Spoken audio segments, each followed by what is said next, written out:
नमस्कार दोस्तों, बहुत बहुत स्वागत है आपका अपने यूट्यूब चैनल फ्री स्टडी पर। आज की वीडियो में हम बात करेंगे चित्रकला के बारे में। ये चित्रकला जो है आपका यूनिट 5 का टॉपिक है। यूनिट 5 का पार्ट 2।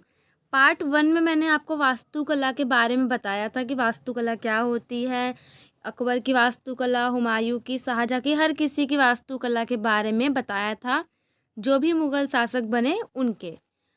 तो ये जो आपकी वीडियो है ना, चित्रकला के ऊपर होने वाली है। आपका जो क्वेश्चन बेसिकली आता है ना, वो आपका आता है कि मुग़ल कालीन चित्रकला का वर्णन करो। किसका?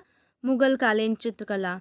सॉरी, मुग़ल कालीन चित्रकला नहीं, मुग़ल कालीन कला आता है, सिर्फ मुग़ल कालीन कला। कभी भी आपका ऐसा क्वेश्चन नहीं आता कि चित्रकला के बारे में आपसे अलग पूछे और वास्तुकला के बारे में अलग से पूछे, नहीं।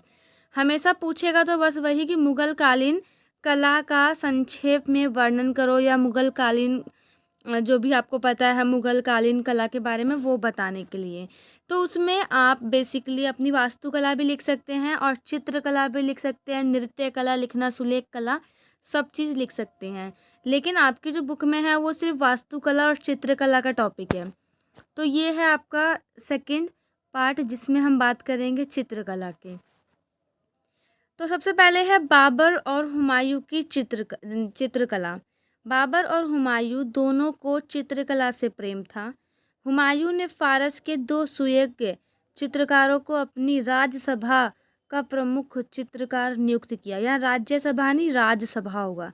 राजसभा में क्या किया था बाबर और हुमायूं ने, हुमायूं ने क्या किया था, अपनी राजसभा में दो चित्रकारों को नियुक्त किया।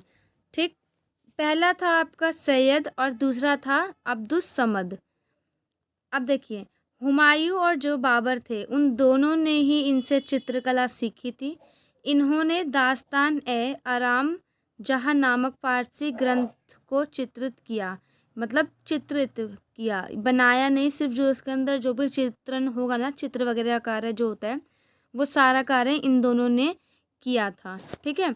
अब आप बोलेंगे मैम ये तो बहुत कम है हुमायूं और हुमायूं के बारे में और ये बाबर के बारे में। तो मैंने आपको यहाँ पे 2 नाम दिए हैं, सैयद और अब्दुस समद। आप एक काम कर सकते हैं, सैयद के बारे में कम से कम 10 लाइन लिख सकते हैं और अब्दुस समद के बारे में। अब आप कोई छोटे बच्चे तो है नहीं कि मैं आपको सैयद के बारे में 10 लाइन बताऊंगी। वो एक लड़का था, इसका जन्म तब हुआ, यहाँ पे हुआ, ये था। ये सब चीज़ आप अपने आप से भी गूगल कर सकते हैं। तो मेरी तरफ से ये आपके लिए होमवर्क है कि सारे बच्चे सैयद और अब्दुस समद के बारे में कम से कम 10-10 लाइन या पूरा एक-एक पेज लिखेंगे, ताकि आप पेपर में इस चीज़ को ईज़िली लिख पाएँ। और किसी की कहानी लिखना कठिन नहीं होती। कहानी बेसिकली आप एक बार पढ़ लोगे ना, तो आपको ईज़िली उसकी कहानी है जो वो याद हो जाएगी। उसके बाद है अकबर की चित्रकला। अकबर को चित्रकला से प्रेम था और उन्होंने इसके विकास के लिए महत्वपूर्ण कार्य किए। इसके शासनकाल में मिश्रित हिंदू मुस्लिम शैली को अपनाया गया। फतेहपुर सीकरी की दीवारों पर अकबर ने उत्तम चित्र अंकित करवाए, यानी बनवाए। उसने फारसी एवं भारतीय दोनों ही शैलियों के चित्रकारों को अपनी राजसभा, राज्य नहीं राजसभा, राजसभा में स्थान दिया। यानी इन्होंने क्या कहा था ना, अकबर का आपको पता होगा, अकबर ने कभी भी मोमडन और हिंदू के बीच में फ़र्क नहीं किया। और साथ ही उसने जो अपनी उसके जो शासनकाल में जो भी चित्रकला हुई थी वो हिंदू मुस्लिम दोनों ने की थी।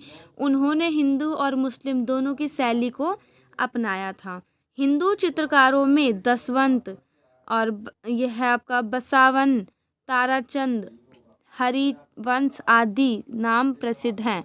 इन्होंने अनेक उत्तम चित्रों का सृजन किया, इन लोगों ने। अब इसमें भी आप क्या कर सकते हैं, थोड़ा थोड़ा आपके पास 4-5 नाम में आप पर व्यक्ति के ऊपर 5 लाइन लिख सकते हैं कि दसवंत कौन थे, बसावन कौन थे, ताराचंद कौन थे, हरिवंश, ये आप लिख सकते हैं। ये भी आपका हो गया होमवर्क, यानी आपका सेल्फ वर्क जो आप अपने आप से लिख सकते हैं। दूसरा है आपका जहांगीर की चित्रकला।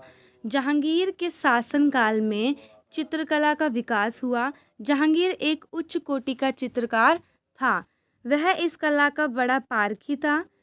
इसके समय के प्रसिद्ध चित्रकारों में अब्दुल हसन, मंसूर, बिंदास, मनोहर और गोवर्धन के नाम उल्लेखनीय है। इन सब के चित्र भारतीय शैली के हैं। किसके? भारतीय शैली के हैं। जहांगीर की मृत्यु के बाद मुगल चित्रकला सूखने लगी। तो सबसे इम्पॉर्टेंट अकबर की और जहांगीर की थी। जितना आप लिख सकते हैं अकबर और जहांगीर का, उतना आप इसको लिख सकते हैं प्रॉपरली, इसकी चित्रकला। और कभी भी मैंने आपको बताया ना कि चित्रकला आपसे नहीं पूछता, आपसे डायरेक्टली पूछेगा कला। कला में आप चित्रकला, वास्तुकला दोनों चीज़ अगर मेंशन करोगे ना, तो आपका जो आंसर है डेफिनेटली 4 पेज का हो ही जाएगा। ठीक है। और उसके बाद है शाहजहाँ की चित्रकला। शाहजहाँ को चित्रकला की अपेक्षा वास्तुकला में रुचि थी। इसका मतलब इसको इसमें रुचि नहीं थी। इनके काल में कोई प्रगति नहीं हुई बल्कि नष्ट होना शुरू हो गई। इन्होंने कोई ध्यान नहीं दिया चित्रकला पर, तो इनकी जो है चित्रकला इनके शासनकाल में घटने लग गई। उसके बाद है औरंगजेब की चित्रकला। औरंगजेब चित्रकला का कट्टर विरोधी था। उसे बिल्कुल पसंद नहीं थी चित्रकला। किसको? औरंगजेब को। उसने क्या करा था, जो बच्चे कुचे चित्रकार थे ना दरबार में, उनको निकाल दिया। किसको? बच्चे कुचे चित्रकारों को अपने दरबार से निकाल दिया। तो ये बिल्कुल कट्टर विरोधी था। उसके बाद है, जब औरंगजेब की मृत्यु हुई, औरंगजेब की मृत्यु के बाद चित्रकला को प्रांतीय सूबेदार ने संरक्षण दिया। औरंगजेब के समय में नहीं दिया, याद रखना है। हमसे जब आपसे कोई क्वेश्चन पूछेगा तो सिर्फ वो मुगल काल के बारे में पूछेगा, मुगल कालीन, ठीक, जब जब तक मुगल थे। लेकिन मुगलों के बाद क्या किया था, जो प्रांत के सूबेदार होते थे ना, और ज़्यादातर बेसिकली प्रांत के सूबेदार जो हैं उस टाइम पर वो होते थे राजपूत वगैरह, राजपूत सरदार ये सब। तो इन्होंने संरक्षण, यानी इन्होंने ही चित्रकला को बचाया। और बाद में ये चित्रकला आपको पता होगा राजपूत शैली के नाम से उभर कर सामने आई थी, क्योंकि राजपूतों ने इसको संरक्षण दिया, इसको बचाए रखा। तो यही थी आपकी प्रॉपर चित्रकला के बारे में जो आपने पढ़ा। आई होप आपको ये वीडियो पसंद आई होगी। वीडियो पसंद आए तो चैनल को सब्सक्राइब, वीडियो को लाइक करना ना भूलें, और एक कमेंट करके ज़रूर बताएं। अगर आपका कोई डाउट वगैरह रह गया हो तो टेलीग्राम पे हमारा चैनल है फ्री स्टडी के नाम से, फ्री स्टडी DM23। जो चैनल का जो लिंक है ना, वो मैं आपको वीडियो के डिस्क्रिप्शन में प्रोवाइड करवा दूँगी। वहाँ से आप इजीली हमारे चैनल में ज्वाइन हो सकते हैं। कोई भी डाउट वगैरह आता है तो आप वहाँ पे हमसे पूछ सकते हैं, या आप कमेंट करके हमसे पूछ सकते हैं। बट बाकी कुछ बच्चे जो है ना, उनका ये भी कमेंट आता है कि मैम आपका चैनल मिल नहीं रहा या लिंक वर्क नहीं कर रही। तो वो बच्चा क्या कर सकता है, वो बच्चा मुझे मेल कर सकता है। मेल समझते होंगे आप, मेल पर मैसेज कर सकता है। मेल जो है वो मैंने आपको प्रॉपर किसी भी वीडियो में चले जाओ, हर वीडियो के डिस्क्रिप्शन में इस चैनल की मेल आईडी मिल जाएगी। वो बच्चा मेरे से मेल के ज़रिए बात वगैरह कर सकता है। कोई डाउट वगैरह तो वहाँ से अपने डाउट वगैरह सॉर्ट आउट कर सकता है। तो वीडियो में बने रहने के लिए धन्यवाद। मिलते हैं नेक्स्ट वीडियो में, तब तक के लिए जय हिंद, जय भारत।